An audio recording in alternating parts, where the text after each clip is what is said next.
Welcome back to another Gull edition of Berrien Birders. I'm Matt, And I'm Josh. and we've got Bonaparte's gulls for you. We're actually going to go through all three age classes of Bonaparte's gull, at least how they look in the summer.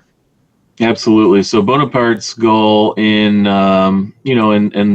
Michigan is the most common black-headed gull that we're going to find, right? So looking at an adult right here, a couple of things you want to look for. The black head on an adult is going to be more straight across the neck as opposed to some of the other gulls where you'll see that black come all the way up onto the back of the crown almost on the nape. Bonaparte's is more straight across. If you look at kind of the thinner eye arcs, some of the confusion species, Laughing Gull, Franklin's Gull, have a little bit thicker eye arcs. The light mantle, it's actually going to be a little bit lighter than ring-billed and herring gull, I think.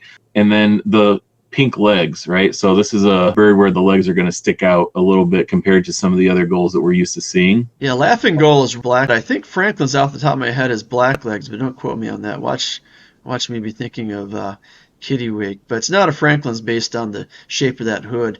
And then let's talk about the juvenile Bonaparte's gull. This is honestly more closely patterned to a juvenile Forster's Tern than it is to kind of other gulls that we talked about in our last video, a juvenile little gull, which has a black back and a black mantle. But young Bonaparte's gull, this bird is only a month or so out of the nest, has this very beautiful kind of fawn brown upper parts and brown cap. With a decent amount of scalloping. They have that black ear patch, which a lot of these young birds, including Forster's Tern, would have.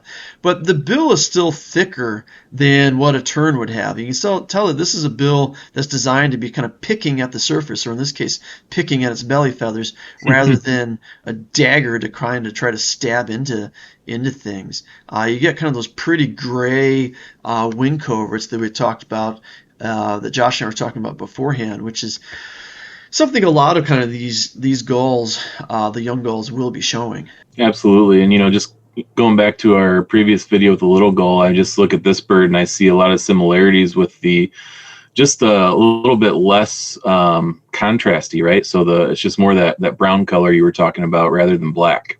Yeah, and this will become less contrasty even as it ages, and that brown is going to fade out and then get replaced with gray. I hear the birds taking off. You can see some of that Bonaparte's wing pattern that we've slowed this down here, that you still have some of that white triangle on the leading edge. You have a light black M. Little gull is a much heavier black M across the back. And then young Bonaparte's gull also has kind of a black trailing edge along the secondaries as the bird disappears off. And then we're going to come to kind of the confusing age class, that these are 1-year-old birds. Josh, talk about these. Yeah, so these are kind of a mix between what Matt and I spoke about, right? So these are birds that are heading into their adult plumage but are not quite there yet. So you'll see a mix of pretty much, if you look in the middle towards the right, there's some with completely white heads almost and non-breeding plumage, and then there's some completely black and just about every mode in between. So these birds can get confusing. They can resemble other birds. There was a bird the other day at the beach, ended up being a Bonaparte's gull, but looks suspiciously like a Franklin's gull with some of the head patterning. Yeah, a good number of those birds, as we were kind of panning through them, that Josh mentioned at the outset, the adult Bonaparte's, the black cuts straight across the neck, whereas in a lot of these birds, there's white that goes up the nape. And so you see a lot of these kind of half hoods, more prominent eye arcs than the adults have, that give a lot of these first-year Bonaparte's gulls a very Franklin's kind of look when you look at them initially, that it doesn't really have the same look to Bonaparte's. But you see all these birds, you can see some of that inner white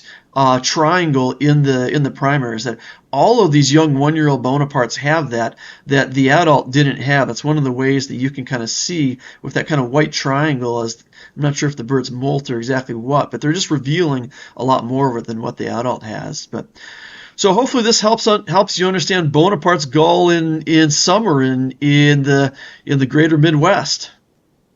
All right, like, comment, subscribe for more content. We'll see you guys next time.